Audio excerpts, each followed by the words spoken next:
Hello, guys.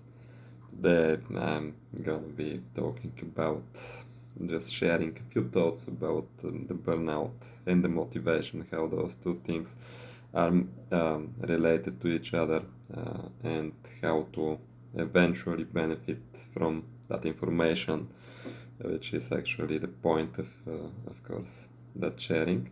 So, well, first of all, the burnout is something that's happening not to people that are working too much.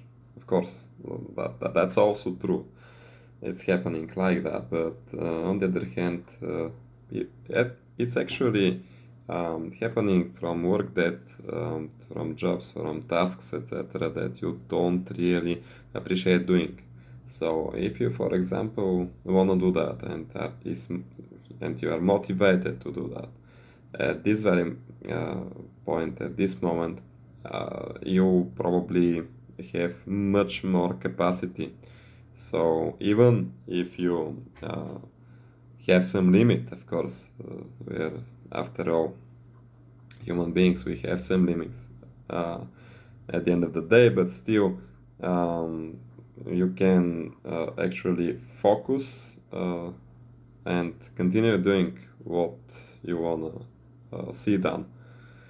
And you're just motivated, so you're not burning out. Then you have your deep sleep, good time of sleeping, just awaking and continue doing what you have started the day before that. So actually, it's that simple. There are people that are doing that for years or years, and sometimes just a little bit more stimuli, and uh, you're to that point where in that shoes where you're that person who is actually walking that additional mile just to get where you want to be, just to get your hands on uh, the goals you want to accomplish. So, um, and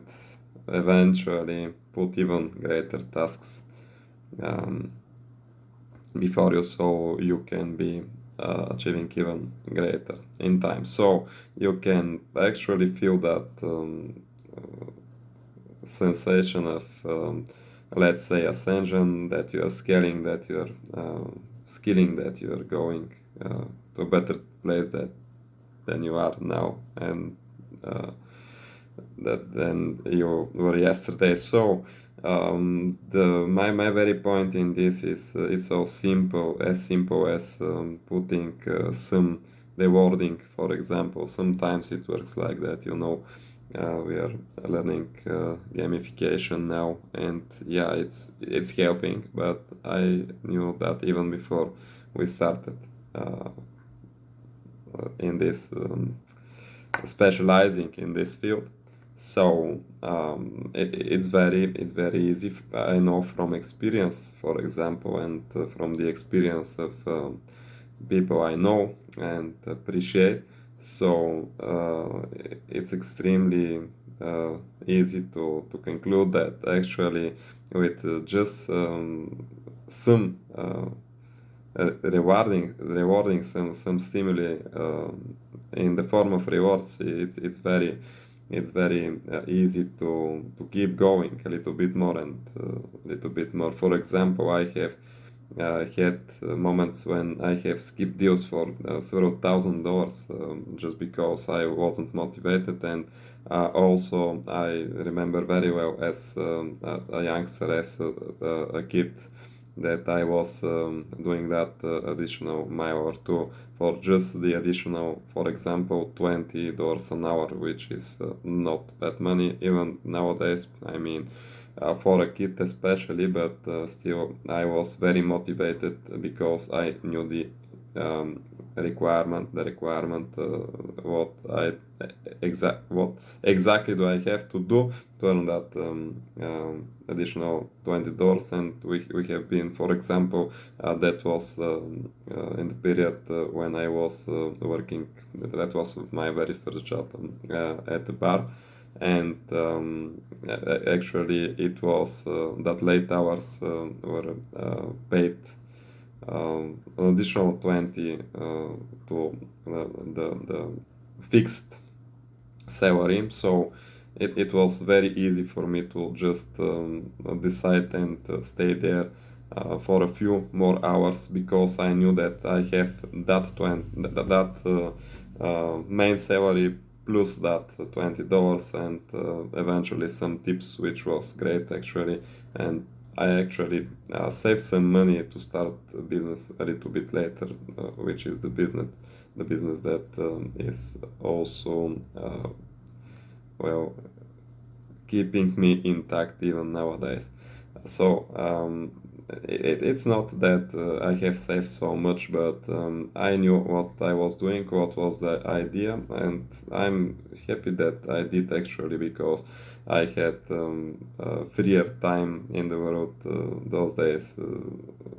When you are a teenage, you actually have so many things you want to do, and you are so active, and at the very same time many people have on that age some problems with the money, so you have to eventually discover a way to deal with that problem. And yeah, literally, if you have if you if $20 if an additional $20 an hour could be uh, that kind of motivation. Of course, I'm talking figuratively.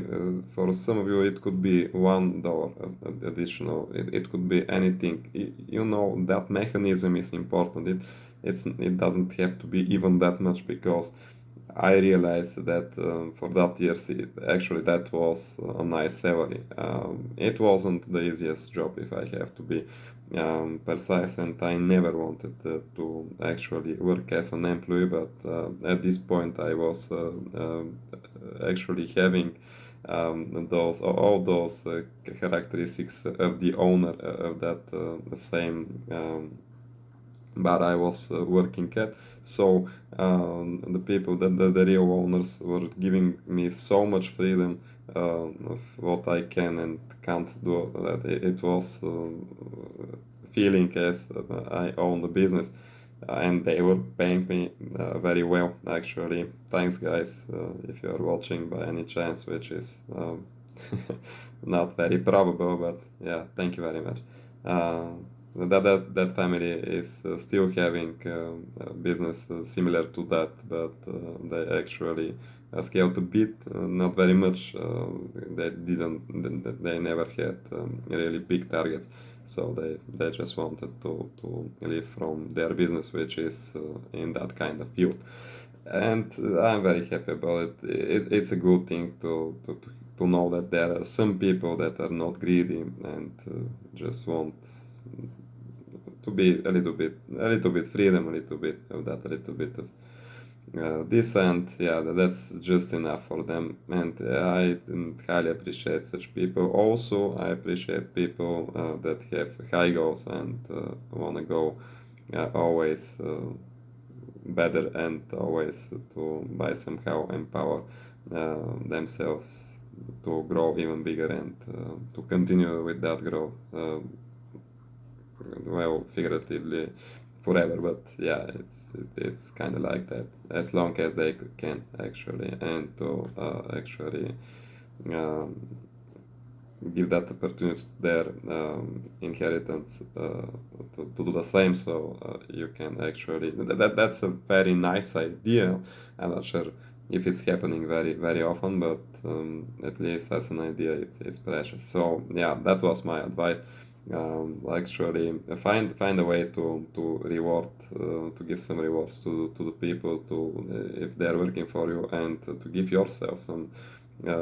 Find out a way to give yourself that kind of stimulus, so you can continue and be motivated about each and everything you deem important in your life. So you can feel you're always doing something for yourself, and if you can achieve that, actually that will be a moving factor in your life. If you ask me, that's my advice for today. Thank you very much, guys. See you later.